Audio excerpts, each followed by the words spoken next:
matemáticas y eso. En todo lo demás fallé. Dejé la escuela. No sé, mira, los motores me tranquilizan. ¿Entiendes? Ese fue el inicio de nuestra alianza, de nuestra historia, la verdadera historia, porque lo que ocurrió después, lo que nos llevó a los momentos más duros, más peligrosos y más decisivos, aún estaba por escribirse.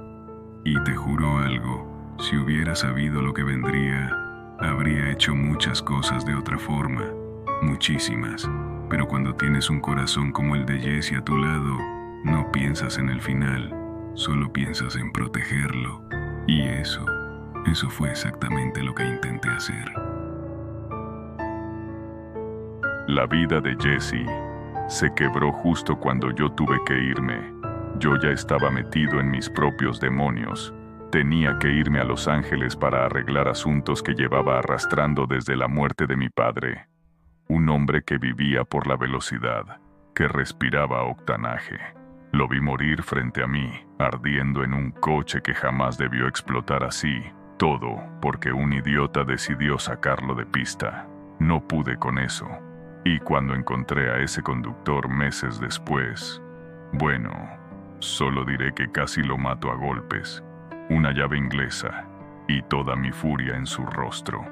Me obligaron a largarme de la ciudad por un tiempo, y sin querer, dejé a Jesse solo en el peor momento de su vida. Y cuando un muchacho como él está roto, cuando no tiene dirección, ni familia, ni nadie que le diga alto, hace estupideces, estupideces que dejan marcas de por vida. Fue así como empezó su caída. La traición de Valeria lo partió en dos. Jesse no sabía manejar la rabia, ni la tristeza, ni el abandono. Se subió al coche cegado, con la cabeza hirviendo, y cometió la peor estupidez que un chavo puede cometer. Intentó atropellarla. Sí, Jesse, ese niño flaco, nervioso, tierno, de manos temblorosas, intentó matar por amor. Pero el destino juega sucio. Valeria saltó a tiempo, pero el narco que la controlaba, no. El impacto fue seco, brutal. El cuerpo voló como una bolsa vacía. Jesse ni siquiera se detuvo a ver qué quedaba. A partir de ahí, solo escuchó disparos. Ráfagas gritaban su nombre. Lo querían vivo para torturarlo, o muerto para mandar un mensaje. Llegó a su casa frenando de golpe, llorando, temblando, suplicando aire. Le dijo a su padre: «Papá, la regué, lo siento, me tengo que ir, luego vuelvo por ti». Y su padre, ese hombre duro, orgulloso, lo miró a los ojos y entendió todo sin que Jesse dijera una palabra más. No tuvo tiempo ni de abrazarlo. Los narcos llegaron 3 minutos después. Quemaron la casa, quemaron el taller, golpearon al padre de Jesse, quemaron todo lo que Jesse había amado desde niño. Su padre intentó defender lo suyo, pero cuando la policía llegó, no encontró narcos, encontró armas, gasolina, un muerto atropellado y al viejo tratando de explicar lo inexplicable. Se lo llevaron esposado, culpado por todo, y Jesse desapareció en la noche.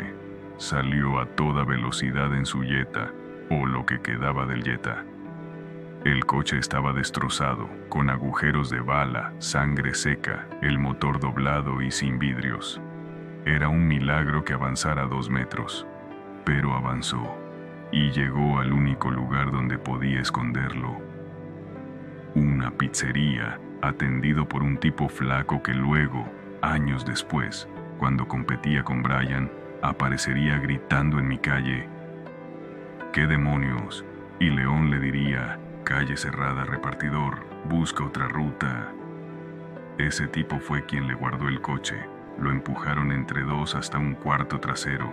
El Jetta rugió por última vez y murió ahí.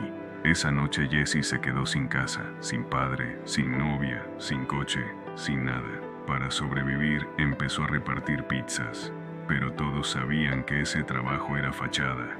Jesse entregaba droga por toda la ciudad. Era rápido, silencioso eficiente, y lo necesitaban porque nadie sospecha de un adolescente flaco que huele a queso y motocicleta. Pero la vida no se apiada de los rotos. Lo acusaron de robar dinero en la pizzería, lo corrieron, lo amenazaron, lo escupieron. Jesse ya no era Jesse, era un fantasma caminando. Adoptó un perro callejero, su única luz, un animalito feo, huesudo, pero fiel. Lo seguía a todos lados, hasta que una noche, destruido por el insomnio, el miedo y la culpa, Jesse cruzó la calle sin mirar. El perro cruzó con él, y un coche lo hizo pedazos. Dicen que Jesse gritó como si le arrancaran el alma. Lo abrazó lleno de sangre, sentado en la banqueta, sin poder moverse. Cuando el perro dejó de respirar, Jesse tomó la pulsera negra de su collar, y desde entonces la llevó en su muñeca. A partir de ahí, el muchacho se apagó, perdió peso, perdió fuerza, perdió esa chispa matemática que lo hacía único. Su mente se volvía un laberinto oscuro, se quedaba en blanco, olvidaba cosas, le temblaban las manos, ya no calculaba, ya no resolvía, ya no veía patrones. Los problemas lo habían consumido por dentro, y yo no estaba ahí para detenerlo. Pero pronto nuestros caminos iban a cruzarse otra vez, porque hay cosas que ni la culpa, ni el fuego, ni la sangre pueden romper. El destino ya nos estaba llamando. Volví a la ciudad después de arreglar mis propios demonios. Regresé golpeado, cansado, con más cicatrices que al irme, pero con la cabeza fría. ¿Sabes? Uno siempre vuelve a los lugares donde tiene asuntos inconclusos. Y Jesse, él era uno de esos asuntos. Apenas llegué, empecé a escuchar cosas. En las calles nada se oculta. En los talleres, en las pistas ilegales, en las esquinas llenas de humo, todos hablan. Y todos estaban hablando de un muchacho flaco que vendía droga por encargo, que se movía rápido, que sabía leer motores, pero que estaba quemado por dentro, que no dormía, que le temblaban las manos, que tenía una pulsera negra en la muñeca izquierda, como si fuera un recordatorio de algo que lo destruía por dentro. Ese detalle me bastó. Ese era Jesse. Y cuando escuché que en una pizzería había un cuarto trasero donde guardaban un Jetta blanco sin vidrios, acribillado, con el motor torcido, tuve la certeza absoluta. Ese era su coche, así que fui a buscarlo. Lo encontré en una esquina, apoyado en una moto vieja. Tenía ojeras profundas, la piel pegada a los huesos, los labios partidos. El tipo estaba consumido, no por las drogas, por la vida. Jesse estaba contando billetes arrugados cuando me vio acercarme. Al principio no me reconoció. Su mirada estaba perdida, nublada, como si el mundo entero fuera un ruido blanco. Pero cuando dije su nombre, Jesse, se congeló. Lo vi parpadear, 2 veces, 3, como si su cerebro tardara en procesar quién tenía enfrente. Y entonces, su cara se rompió. No sé cómo explicarlo. A veces la gente no llora con lágrimas, llora con la postura, con los hombros cayéndose, con las piernas temblando. Jesse se desplomó sin hacer ruido, como si alguien le hubiera cortado los hilos. Lo alcancé antes de que tocara el suelo. El chico temblaba. Su respiración era rápida, cortada, desesperada.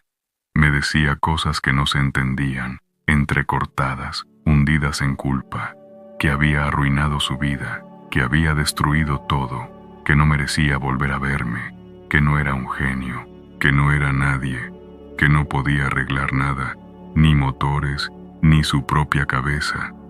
Jesse en ese momento no necesitaba un sermón, necesitaba un pilar donde sostenerse.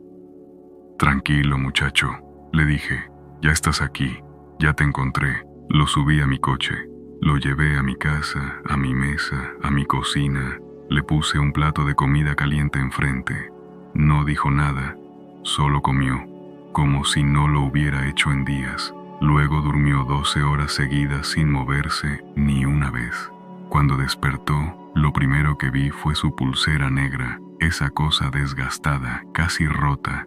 ¿Qué es eso?, le pregunté, y Jesse me contó lo del perro, lo del coche, lo de su padre preso, lo de la pizzería, lo del narco muerto, lo de Valeria, todo. Escuché sin interrumpirlo, no porque fuera fácil, sino porque era necesario. Cuando terminó, lo miré fijo. «Mírame, Jesse», le dije. Levantó la cara con los ojos rojos hinchados. «Puedes quedarte aquí. Dejarás atrás toda esa mierda». Jesse tragó saliva. Dudó, pero después asintió. «Sí, lo intentaré». No me importaban las palabras, me importaban las acciones, así que lo puse a trabajar en cosas simples: cambiar bujías, ajustar tensores, revisar niveles, cosas básicas. Las primeras veces falló, se equivocaba, se le caían las herramientas, su mente se apagaba de golpe. Tenía huecos, silencios, momentos en los que parecía perderse en un túnel oscuro. Pero de vez en cuando, solo por segundos, volvía esa chispa, ese brillo de adolescente, esa pequeña genialidad escondida. «Ahí estás», le dije un día. «Ahí está el Jesse que conozco». El chico sonrió por primera vez desde que lo encontré. No fue una gran sonrisa, fue apenas un gesto, pero suficiente para saber que todavía había algo vivo ahí adentro. Y así, poco a poco, como quien reconstruye un coche pieza por pieza, fui reconstruyendo a Jesse, no por obligación, no por culpa, sino porque había algo en él, algo roto, pero valioso, que me recordaba a mí antes de convertirme en quien soy. Y aunque él no lo sabía todavía, ese reencuentro sería el inicio de algo grande, de algo que cambiaría su destino y el mío, y sería algo grande.